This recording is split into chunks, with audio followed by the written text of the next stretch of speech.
सार्थ श्री ज्ञानेश्वरी अध्याय 2 ओवी क्रमांक 331 ते 335. म्हणवनी विषय हे आघवे, सर्वथा म्हणवनी सांडावे. मग रागद्वेष स्वभावे, नाशतील. पार्था आणिकही एक, जरी नाशले रागद्वेष, तरी इंद्रियाविषयी बाधक रमता नाही.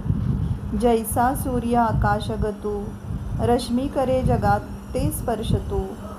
तरी संगदोषे काय लिंपतू, तेथीचेनी. तैसा इंद्रियार्थी उदासीन, आत्मरसेची निर्भिन्न.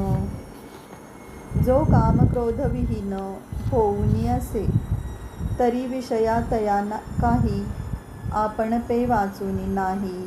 मग विषय कवन काही, बाधितील कवना. अर्थात म्हणून मनातून सर्व विषय काढून टाकावे, म्हणजे राग, प्रीती आणि द्वेष. द्वेष म्हणजे अप्रीती, हे आपोआप नाहीसे होतात. पार्था, आणखी तुला सांगतो की राग व द्वेष नाहीसे झाल्यावर जरी इंद्रिये विषयाच्या ठिकाणी रममाण झाली, तरी ते विषय बाधक होत नाहीत.